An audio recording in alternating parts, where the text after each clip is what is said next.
день, дорогие коллеги, друзья, да и все те, кто просто зашел на канал и интересуется работой в море. Меня зовут Роман, я работаю капитаном на судах под иностранным флагом. Как вы уже догадались из названия ролика, речь сегодня пойдет о том, во сколько обходятся компании заход судна в порт. Сколько это стоит, то есть портовые сборы, тарифы, кто за это платит, кто устанавливает коэффициенты и почему так дорого.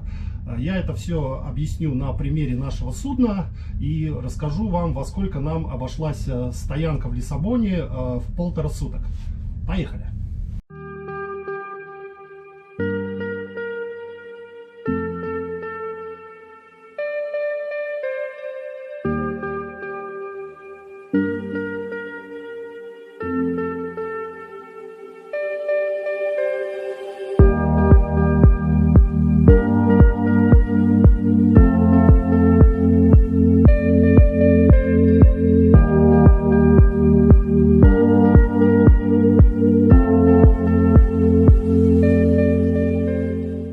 Чего зависит стоимость? Значит, смотрите, есть такое понятие, как валовая вместимость судна. Что это? Это объем всех помещений судна, за исключением особых.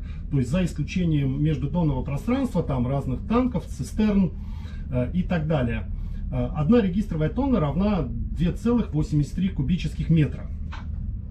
И, соответственно, до 1969 года, пока не вступила в силу конвенция по обмеру судов, вот эти 2,83 метра кубических, эту регистровую тонну брали для расчета именно портовых сборов. Далее, после того, как упомянутая конвенция вступила в силу, судну стали выдавать, то есть судну, любому государству флага выдается вот такой вот сертификат. Tonnage Certificate, так называемый, это есть не что иное, как мерительное свидетельство, вот, где указываются вот все вот эти данные. То есть это длина, ширина, там, высота борта и так далее, от которых рассчитываются все сборы. Вот. Это отправляется, очень часто отправляется агенту, да, вместе с судовыми приходными документами. Кто устанавливает эти тарифы? Тарифы эти устанавливают портовые власти. В данном случае это, в нашем случае это та самая администрация порта, либо, допустим, в России это Росморпорт, так называемый, вот, где есть, определенные коэффициенты, вот, которые как раз таки вот и умножаются на валовую вместимость. Вот, то есть там лоцманские сборы, буксиры, если они вам нужны, вот, швартовщики, то есть это иммиграционная служба, таможенная служба, да, и так далее. Все это считается, есть специальный отдел, где все, сидят люди, все это считают и, соответственно, уже потом предъявляют это судну. Если вы посмотрите, да, на данном примере, это все касается, вот эта вся информация, да, даже есть, которая касается заходов в российские порты, даже есть тарифы на девиацию. Вот, то есть на каждый терминал вот, своя стоимость, там пассажирский терминал, грузовой терминал и так далее. Вот у меня в руках так называемая PDA, то есть это Disbursement Account, который был предоставлен нашему оператору. Вот, то есть уже в принципе во время стоянки в порту. Что здесь указывается? То есть тут наименование услуг порта и стоят суммы. То есть это лоцманская проводка, да, то есть вот написано Harbor и Port Duties, буксирами мы не пользовались, швартовщики плюс один швартовочный катер маленький, который принимал наши концы до судна и потом вез их на берег, потому что там, причал был, это так называемые долфины, да, на которых мы стояли, и, соответственно, не так просто было пришвартовать судно, подать концы. Вот, то есть это таможенные, да, формальности, транспорт, связь,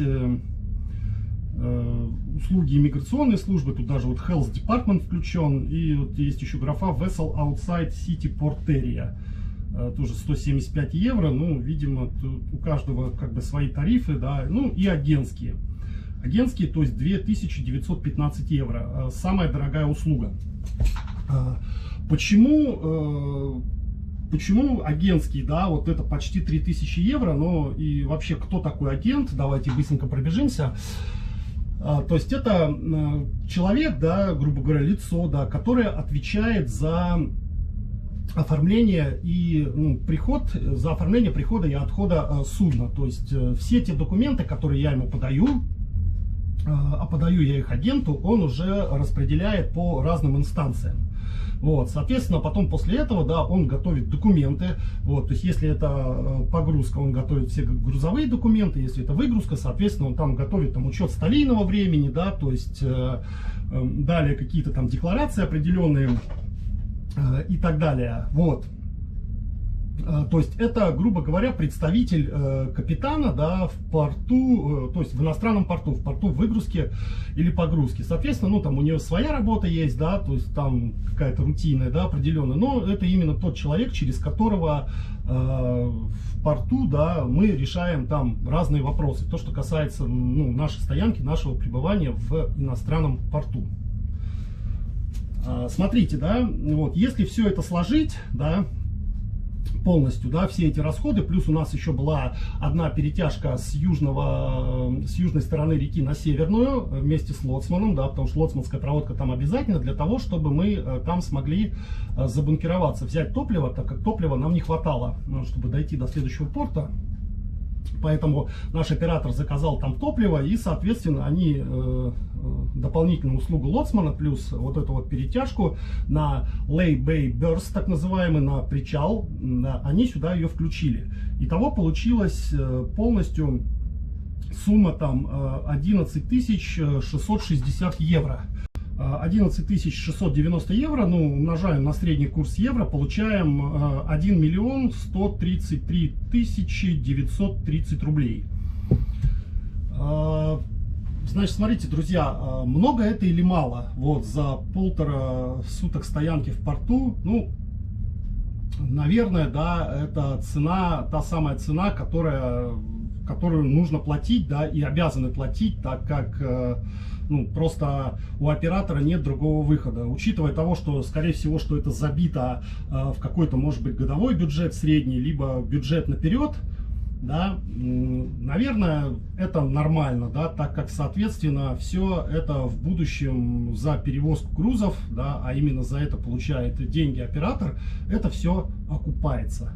Ну, вот как-то так, да. Напишите свое мнение в комментариях, если хотите, да, как вы считаете, да, действительно ли это астрономическая ли это сумма, или это мало, да, потому что, допустим, для какого-то балкера Panamax, да, эта сумма может быть там в 10 раз, а то и в 15 выше. Вот. Ну, собственно, на этом у меня все. Спасибо за внимание. Как обычно, своим коллегам я желаю спокойного моря, 7 футов под килем, хорошей погоды и до связи, увидимся. Пока-пока.